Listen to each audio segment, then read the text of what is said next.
Welcome to my Craftsman Vacuum review. This is a 2.5 gallon model, 1.75 horsepower. I picked this up from Ace Hardware the other day for around about 35 bucks. So what do we get for our money with the Craftsman Vacuum? I want to say 1.75 horsepower, 2.5 gallons. It's very, very light indeed when empty, which is a good thing. On off switch on the top on there. Connecting pipe appears to be the safe at both ends on here. Pushing it in appears to connect it fairly easily. It just says here turn to release, and it does. So make sure that's licensed home tightly. Same with the tools, they look to be quite easy to simply push to fit on there. So anyhow, the one I want to use for today's test is this little narrow one, so I'm squeeze that on there, so it gets a good grip. Whole thing feels very solid plastic wise. Now for a quick look inside the vacuum before I get going, because I've been reading the instruction manual, which is very comprehensive indeed, and it appears it does have a filter inside of here.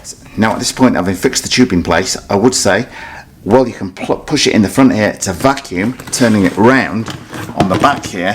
You've got an equivalent port, and this is a blowing one, so you could put the tube in there and use it to blow dust away if you're cleaning up in your workshop, as an example. So that is quite a neat feature. You can actually push the tube in the back there to blow as well. You've also got a little cable tidy on the back here for that 10-foot cable.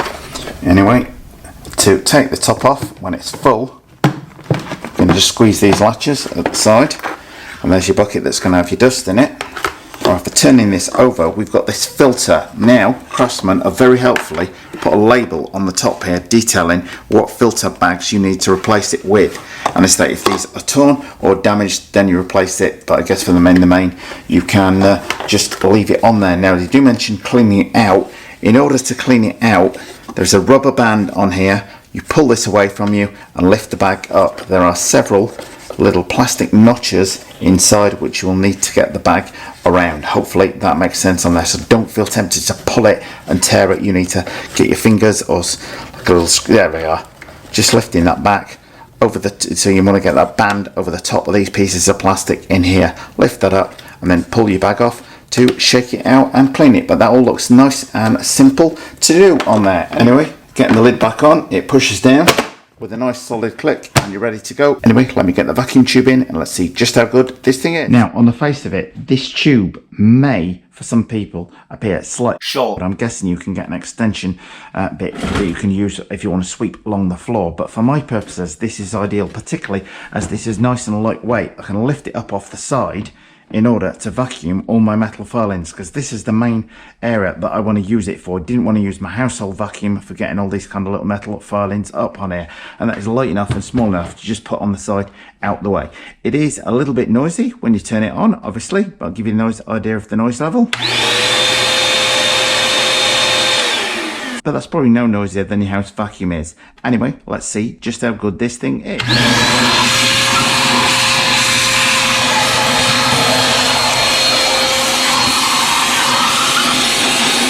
Let me speed this up and let's take a look at the end results. Okay, well first things first, it appears to be sucking up the metal filings with ease. Even these long ones are not proving to be too much of a problem for it, which was just what I was after, because I thought my household vacuum they would be catching, snagging on the end of the tube, but this is doing well. But it's not entirely smooth sailing. Okay, now we did get a little bit stuck there, but that was a huge amount of the long filings, but we should see how we get on. Anyway, let's clean the rest up and see the end result. Well, I would say overall, the Craftsman Vac is proving pretty efficient on here. Yes, the longer metal spiral strands are beating it and do tend to block the tube up, but that is something that I did anticipate on that. It's probably one of the hardest things you could possibly do. These are actually little strands of metal on here, which don't want to snap, they don't necessarily want to bend or anything on there. So you just have those few left to sweep up in the dustpan brush, not too bad at all. Does it have its shortfalls? Well, yes, because while it sucks very, very strongly indeed, it doesn't come with any attachment really for doing the floor with. Well, saying that, it does come with this little attachment on here, which is just a fairly basic thing, although this is rough and ready. Definitely a shop vac, this, not one for doing your carpets with, but this is just what I was after. Now, while it will get these things up off the floor, it means that yours is truly, it's gonna have to squat down on the floor, whereas with a longer extension pole would make life a lot easier for doing this job. So that is the only shortfall to it, is that you might want to get an extension pole for it. Just remember guys, if you like what you see today, don't forget to subscribe. But does it work well on the floor?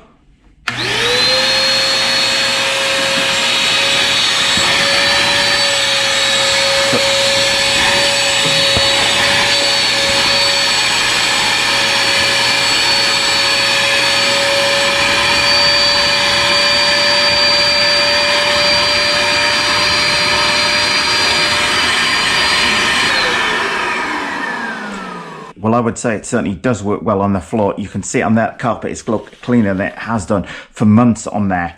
The only downside being means yours truly going over it on his hands and knees to clean the floor. So if you want one that's a bit lower energy, you might want to get something with an extension pole on here. But for $35, the Craftsman 2.5 gallon shop vacuum ticks all the boxes to my mind. It's going to do exactly what I want around the garage. Anyway, in conclusion, that 1.75 horsepower appears to provide plenty of suction on there. I'm sure with the attachment in the back, it was going to provide a lot of air being blown out of this pipe as well. If you wanted to blow stuff like that into a pile before vacuuming it up, you could do.